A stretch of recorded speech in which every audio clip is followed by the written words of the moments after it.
আজকে একদমই সকাল থেকে ব্লগটা শুরু করে দিয়েছি। সকাল মানে একদমই সকাল 7টার দিকে এই নাস্তাটা আমি তৈরি করতেছি।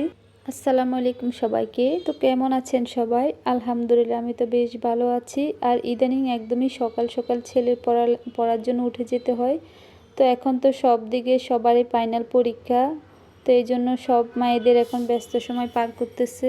তো আমিও তার ব্যতিক্রম নয়। আমার মনে হয় সকালবেলা বা বিকেলবেলা এটার মতো সহজ নাস্তা মানে লাচ্ছা সেমাইয়ের নাস্তাটার মতো এত সহজ আর কোনো নাস্তাই হতে পারে না। একদমই ইজি, শুধু দুধটা গরম করে দিয়ে দিলে হয়ে যায় আর সবগুলো তো রেডি করা থাকে। তো আমি এই জন্য লাচ্ছা সেমাইটা করে নিচ্ছি। আজকে সকালে মিষ্টি খাবার খেতে মন চাইলো আর এমনিতে ইজি বানাতে, তো এটাই বানিয়ে নিয়েছি। আর এটাই ছিল আমাদের সকালের নাস্তা, আর চা তো থাকছেই। তো এরপরে অনেকক্ষণ রেস্ট নেওয়ার পরে দুপুরে রান্না বাড়া করতে চলে আসলাম। আর আজকে আমি ইলিশ মাছ দিয়ে বেগুন দিয়ে রান্না করেছি। আর ছোট যে দেশি বেগুন থাকে এগুলো দিয়ে ইলিশ মাছ দিয়ে অনেক মজা হয়। তো আমি মাছটাকে একটু হালকা ভেজে নিয়েছি। আর যেহেতু এটা সবজি দিয়ে রান্না করব, এই জন্য একটু ভেজে রান্না করলে খেতে বেশি ভালো হবে। তো রান্না বাড়া তো করেই ফেলেছি। এরপরে যখন বিকেলের দিকে আমি ভয়েস দিতে আসছি, যখন আমি দেখেছি মানে ক্যামেরাটা আমি জুম করতেই ভুলে গেছি। মানে অনেক দূর থেকে মনে হচ্ছে ভিডিওটা করেছি, মনটা একদমই খারাপ হয়ে গেছে। তো কার কার এমন হয় আমার মতো? তো আমি মাঝে মাঝে ভিডিও অন করি, মানে ভিডিও করি ঠিকই কিন্তু ক্যামেরাটা অন করতে ভুলে যাই। আর আজকে ক্যামেরা অন করছি ঠিকই কিন্তু জুম করতে ভুলে গেছি। এই জন্য মনে হচ্ছে অনেক দূর থেকে মানে ভিডিওটা করছি।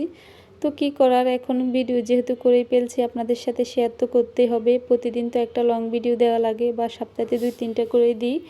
তো আজকে আমার যেহেতু আর কোনো ভিডিও করা ছিল না, এই জন্য আমি এটাই মানে ভয়েস দিয়ে দিলাম আর কি।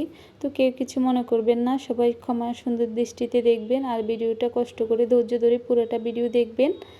তো এখানে আমি ইলিশ মাছ রান্না করার জন্য রেগুলার যে মশলা থাকে ওগুলো দিয়ে দিয়েছি। এরপরে সামান্য একটু পানি দিয়ে এখন একটু কষিয়ে নিচ্ছি। আর দেশি যে ছোট ছোট এই বেগুনগুলো সব সময় আসলে পাওয়া যায় না, শীতকাল আসলে বেশি পাওয়া যায়। এই বেগুনটা আমার অনেক পছন্দের।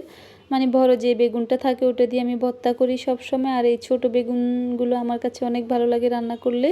এটা দিয়ে আসলে ভর্তা কখনো করে দেখিনি, সবসময় এটা রান্না করছি এই আর কি। তো এরপরে মাছগুলো কষানোর পরে আমি একটু হালকা গরম পানি দিয়ে দিয়েছি। আজকে আমি কোনো ঠান্ডা পানি দিইনি, গরম পানিটা দিলে আসলে তাড়াতাড়ি রান্নাটা শেষ হয়ে যায়, এই জন্য আমি দিয়েছি। আর সবাই বলে এটা গরম পানি দিয়ে যে কোনো রান্না করলে নাকি অনেক মজা হয়।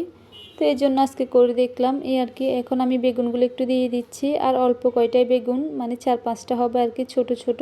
তো এখন সিদ্ধ হওয়ার জন্য একটু ডেকে দিলাম।